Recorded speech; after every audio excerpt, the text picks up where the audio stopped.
Okay, today I wanted to take time on the podcast to just completely get out all my thoughts about the secret lives of Mormon wives. These women are so troubled and so fascinating and also so incredible. Like the way they are moms, like having kids. There's been somebody pregnant, or like multiple people on every single season. They're like running around the country doing a ton of different things. Like it's honestly so freaking impressive. And it's funny because people like Jessie, like I definitely feel this last season was not her best season, but I do really like her. I think she's obviously she's a very successful business owner. She's a very kind person. She's very quick on her feet. She's very smart. She's very wise, like street smart. Like you can just like tell. I really, really like her. But then at the same time, and I'm going to get into some stuff, a lot of shit that I really don't understand with her. So they're very interesting characters. I think it's also, you can tell that it's kind of starting to get a little bit more staged as it goes on, but like they feel like real people where they kind of know their strengths and weaknesses, and I don't know, it's just very interesting. But I'm going to go through just quick questions that I have as I kind of like spew some of my thoughts, and then I'm just going to get into like quick little one-liner thoughts that I'm sure I'll kind of like branch off on a little bit. So we'll do the questions first and then just like quick random thoughts. All right, first question here. If Jessie knew what she did with Marciano, why? Not that I defend Demi for literally anything. I've not liked her since the very beginning. Even when she was a fan favorite, I didn't like her. But why would she be going so hard at Demi and like trying to figure out what happened there so much if she knew what she did? Like that just really doesn't make sense to me, because you're drawing attention to the situation that you honestly probably should be turning away from yourself. And also, when she had him come to like have like the closure or whatever and do the lie detector test, why in the fuck was she wearing a tight ass outfit and a crop top having him into her hotel room? That will never make sense to me. I think it's so inappropriate. I don't care what Jordan did. It is never okay to step out. And I think that especially after doing that, obviously, and like no matter what happened to what extent, you still did something inappropriate for your marriage. And then to have the guy that you did it with and be all kind of giggly and like he brings you flowers. Why does he feel comfortable doing that? Brings you flowers and you greet him in a fucking crop top, tight outfit. Put on a big old fucking baggy sweatshirt. I mean, like just super tacky. If I was Jordan watching that, I would be extremely uncomfortable. And I really like Jessie, so it just made me disappointed that she did that, because it just felt really unnecessary and like really disrespectful. And also, why was she reading those text messages? I don't care what you thought that proved. So embarrassing and inappropriate to like publicize text messages that were inappropriate between you and another man who is not your husband. So uncool. What did Jordan do though? Like another question I do want to know, because they keep alluding to it and like they kind of explain, but I am very curious what he did though. Nothing, in my opinion, nothing justifies stepping out on your partner, whether that's just a boyfriend, girlfriend, fiance, husband, wife. Like nothing justifies it in my views and my world. Nothing justifies it. But I'm very curious what he did that was so bad that also kind of made the other women like, oh, well, we kind of understand why she did what she did, because I don't understand it. There's nothing I think that could make me understand it, but I am curious. And also, okay, this is so random, but like, why do we think that Jen was lying about the Affleck thing? I very much feel like somebody in the family probably told her, even if it was for a joke, and that's why she ran with it. She didn't just fucking make it up out of thin air. Like, what a random stupid thing to make up that could obviously be very disproven. I don't know why she would just randomly make that up, and I don't know why the girls like came at her so hard for that, and why it's still like an ongoing thing. It's so strange to me. Next question. Okay, do we trust the lie detector? Like, I know that it said that they didn't go all the way, but it did kind of allude to the fact that there was more than what they're telling. And I don't know. I just feel like some of the answers are a little like, I don't know. I don't trust lie detectors at all. That's why they're not admissible in court. And I just don't know how much I trust it. Is the Taylor and Chase thing, like, are they like getting together? It's Miranda's ex, and Taylor and Miranda just made up. It would be so silly for her to go after Chase. Also, Chase has like been proven to be not the greatest guy to be in a relationship with. He can be funny online and all on TikTok, but like, are we really trying to like have a relationship with him? I feel like, because I did think it was Demi that posted this whole long thing about, and maybe she's just trying to defend herself. Not that she's a very reliable resource, but she explained that like they were kind of like trying to plan like how they could have this big cliffhanger at the end of the season. And I kind of wonder if that's not what this was. Like, how can we keep people coming back for season 4, I think it would be, if like maybe they felt like the season wasn't as impactful as the past ones. Like, what could we do? What could we leave people on? I kind of feel like that's it, because I don't think Taylor would do that. And also, she literally just fucking won the Bachelorette. So that would honestly make no sense at all. So I kind of feel like it's just them trying to keep people interested. And on that note, one of my very good friends, her ex is on the season of what's her name? Taylor's season of The Bachelorette. And he is genuinely a psychopath. Like, such a liar. So insane. Like, I can't even begin to explain the things this man has done. And his image on social media is so not who and how he is. It's actually crazy. And yeah, I just, I could say so much. And I would not without her permission. But like, maybe we'll have to make an episode about that, because I'm wondering how far he's going to go. Because I think people are like really liking him online. And whew. But yeah, those are my questions and kind of just like my quick comments. I'm going to get into some quick takes now. And again, this is like so just like off the top of my head. I literally was just like randomly writing things down, and there's so much to cover and so much always going on in this show. Okay, this one I've already alluded or like talked about. There's just no excuse for stepping out. It is either a Band-Aid that like makes the infection grow more and whatever, even if you're just talking to someone in an inappropriate way. Like, I would never want my husband to go talk to another woman about our marital issues and not solve it with me and do everything. And I would only marry somebody that I know is going to do everything in our power to fix anything that we could potentially have in the future. Like, stepping out is not okay, even if it's just emotionally. And honestly, I think that's worse sometimes than like physically. And she did both. There's no excuse. And even if like you're in a horrible situation and you're trying to get out of it, sometimes like, well, turning to somebody else, how can you show up in that relationship when you still have this current relationship looming over your head? You're still not fully healed from that. You can't even show up for your next partner fully, because you're going to have to heal from that. And I'm pretty sure they say it's like half the time of, this is at least what I was told in therapy, half the time that you spend, so if you were with somebody for 4 years, it'll take you half that time to fully get over and like healed from that relationship. So just really something to kind of keep in mind. I love Taylor, but stop talking about how you were the leader of Mom Talk. I think it is so fucking strange. Well, as the leader of Mom Talk, I feel like it's my responsibility. I literally, in like so many of her confessionals, I'm like, girl, stop it. We are not in middle school. It is so strange to me. You don't have to keep establishing yourself as a leader. Also, I never want to be a part of a friend group where there's a leader. Like, I think that is so fucking weird and immature. Like, you're a full-blown adult. It bugs the shit out of me. From a business perspective, go Whitney. Like, if you want to go back and you want to use those girlies to like get your time on Dancing with the Stars, it clearly worked for you. Great. Go do your thing. She was incredible. Go you. From a friendship perspective, if that's what we're going to look at this as, what in the fuck? Like, you're clearly using them. You clearly don't want to just come back and like be friends. Like, you're literally just going to the house for Stagecoach to go film content and leaving, and don't give two fucks about the girls, which like all the power to you, girlfriend, if you just want to like get your bag, do your thing. But if you're genuinely like thinking that you want to frame it like you want these friendships back, like, you don't. And like, that's fine. At least just be honest about it. The reunion was so pointless. I should probably put this at the end. What in the fuck was that reunion? First of all, Dakota having the power to like make all the women leave their show, diabolical. And like, I think Stassi's cool and stuff, but like, you didn't, and this is probably like production, not really her, but like, what was accomplished? Like, every time that you started to like get into a topic, it was like, okay, and on to the next thing.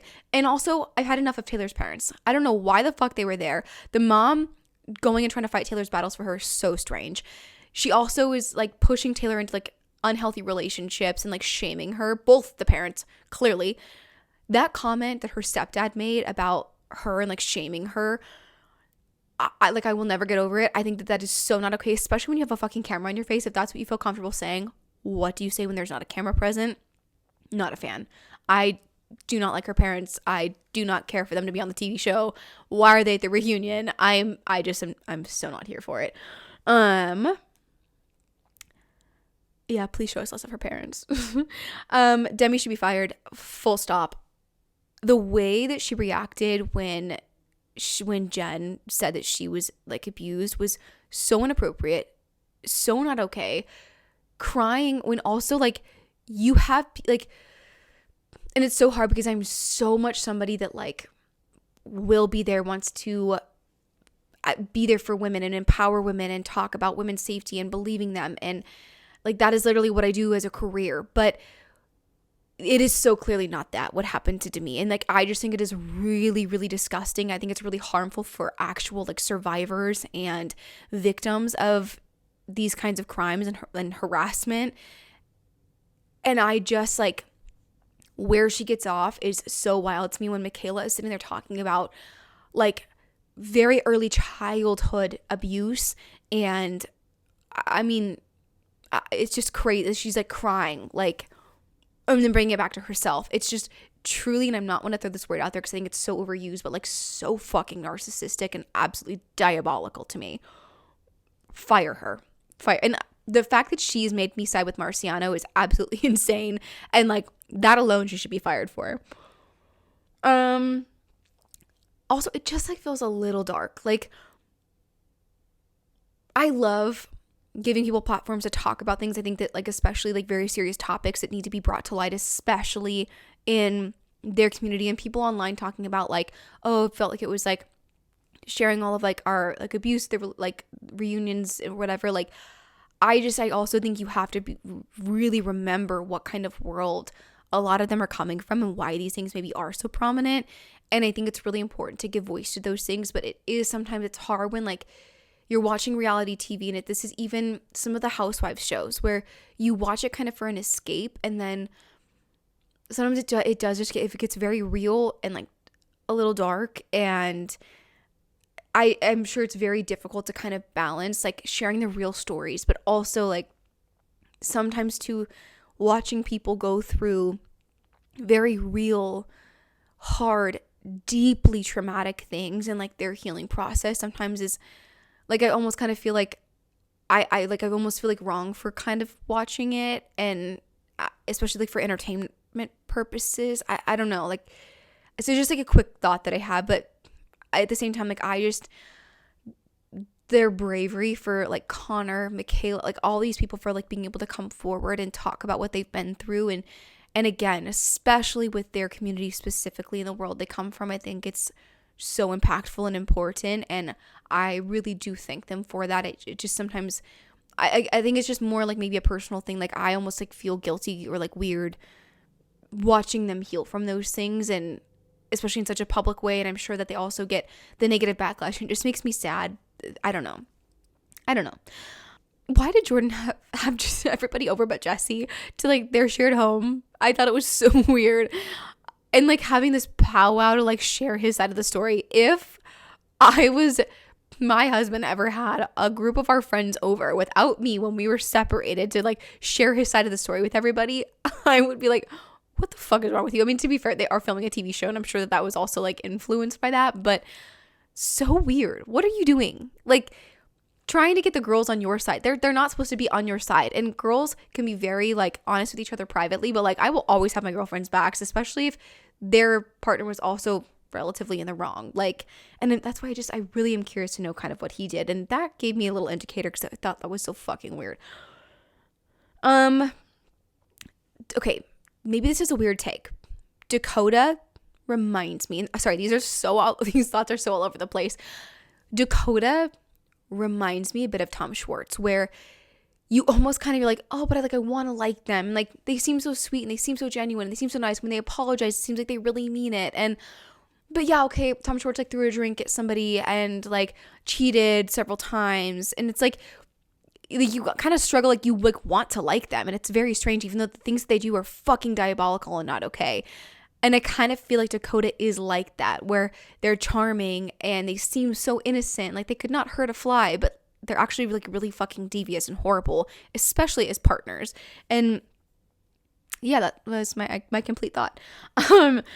Okay, wait. Positive thing, the way you could tell Layla felt so nervous to go talk to Jessie about her hair, and like she was so valid in everything she felt and did.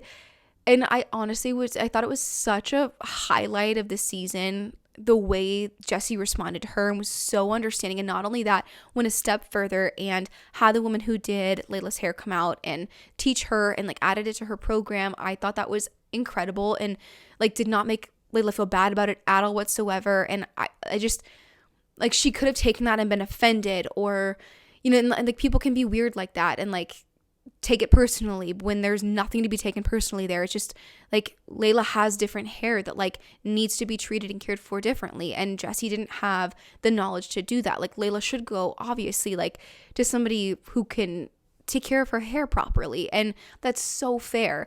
And I love that Jessie saw that, and not only saw it but then took it as a moment to be like to educate herself.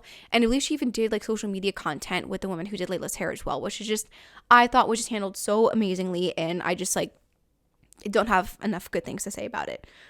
Let's see. Okay. Sorry, Jessie. That was amazing. And I really love Jessie, but I also just kind of feel like she's not telling the full truth. And that's not for me to judge, but like I do feel like there's a little something that she's leaving out. I don't know. And also, we gotta stop voting people in and out of Mom Talk. I think it is so fucking weird when, like, if I had a friend group where they're like, okay, so is Kailee voted back in this week? And everyone literally raises their hand to vote. Like, are you joking? So strange. Like, why can't we just tweak this Mom Talk thing a little bit more to feel less like a club in middle school and more like an actual adult friend group? That would be awesome. Like, we don't need to be doing the raise the hand votes. We don't need to be having Taylor jump into all of her confessionals, starting with, as a leader of Mom Talk, like, girl, we get it. And like, you thinking of yourself as the leader is weird.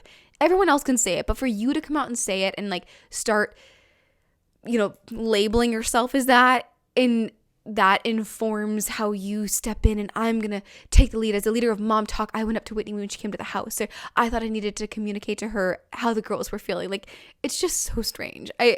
Just less middle school club, more adult friend group. Last comment. Okay, I hate that I'm ending on this. I saw a girl do a TikTok about this, and like, I can't stop thinking about it. The fact that like with Michaela and everything she's been through, and when she went through a lot of the things that she did, her and Jay started dating when he was 21 and she was 16, and I just can't fully get that out of my head. And like, I think that he showed a lot of understanding, and I really wish him the best. And this is also where sometimes it's like, especially like, I'm not somebody who like routinely covers pop culture, but for especially people that do, it is just like such a hard topic to even cover, or like his reaction to things. It's so sensitive, and it just feels so personal. Like, I don't know, but I couldn't not comment on that. Like, it is something that like is hard for me to kind of forget, and I do wish him the best, but I don't know.